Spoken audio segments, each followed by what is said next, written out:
लेखक परिचय पढ़ लेते हैं। निदा फाजली लेखक का नाम है, इस पाठ के रचयिता का नाम है। 12 अक्टूबर 1938 को दिल्ली में जन्मे निदा फाजली का बचपन ग्वालियर में बीता।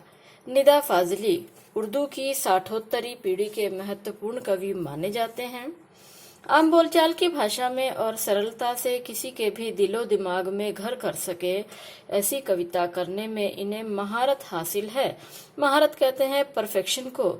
तो बड़ी सरल भाषा में किसी के भी दिलो दिमाग पर, देखिए बहुत सारे उर्दू शब्दों का प्रयोग किया है, तो किसी के भी दिलो दिमाग पर ये ऐसी कविता कर सकते थे जो सरलता से, महारत जो किसी के भी दिलो दिमाग पर असर कर सकती थी, इस बात में इन्हें महारत हासिल थी। वही निदा फाजली अपनी गद्य रचनाओं में शेरो शायरी पिरो कर बहुत कुछ को थोड़े में कह देने के मामले में अपने किस्म के अकेले ही गद्यकार हैं। निदा फाजली अपनी गद्य रचनाओं में शेरो शायरी पिरोते थे और बहुत थोड़े से शब्दों में अपनी बड़ी से बड़ी बात को ये कहने में महारत रखते थे। निदा फाजली की लफ्जों का पुल नामक कविता की पहली पुस्तक आई। शायरी की किताब खोया हुआ सा कुछ के लिए 1999 में साहित्य अकादमी पुरस्कार से इन्हें सम्मानित किया गया। निदा फाजली की आत्मकथा का पहला भाग दीवारों के बीच और दूसरा दीवारों के पार शीर्षक से प्रकाशित हो चुका है। इन दिनों फिल्म उद्योग से संबद्ध हैं। यहाँ तमाशा मेरे आगे किताब में संकलित एक अंश प्रस्तुत है। अब हम पाठ प्रवेश पढ़ते हैं। निदा फाजली की रचना का पाठ प्रवेश। कुदरत ने यह धरती उन तमाम जीवधारियों के लिए अता फरमाई थी। अता फरमाने वाले मेहरबानी करके दे देना, जिन्हें खुद उसी ने जन्म दिया था। तो कुदरत ने, जो ईश्वर हैं, उन्होंने उन सभी जीवधारियों के लिए यह धरती दी है जिन्हें उसने पैदा किया था।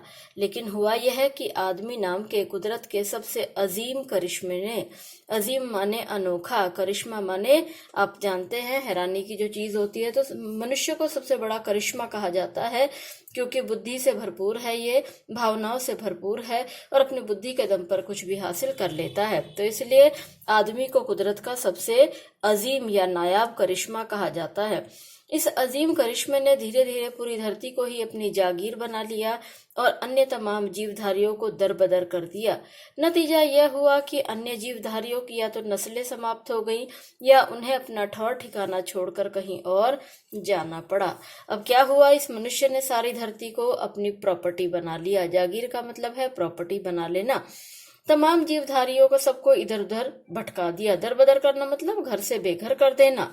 अब आखिर में नतीजा क्या हुआ कि ये सभी जीवधारी जो थे, पशु पक्षी जो थे, या तो इनकी नस्लें समाप्त हो गई हैं, पूरी की पूरी ये जो चिड़िया है या पशु पक्षी है ये आज समाप्त होते जा रहे हैं, या उन्हें अपना ठौर ठिकाना छोड़कर कहीं और जाना पड़ा। मनुष्य ने इतना निर्माण कार्य कर लिया है कि आज जो ये पशु पक्षी हैं, ईश्वर ने उनको भी ये धरती अता फरमाई थी, लेकिन आज ये इधर उधर भटक रहे हैं। फिर भी आज ये अपने आशियाने की तलाश में मारे मारे फिर रहे हैं। आशियाना कहते हैं घर को।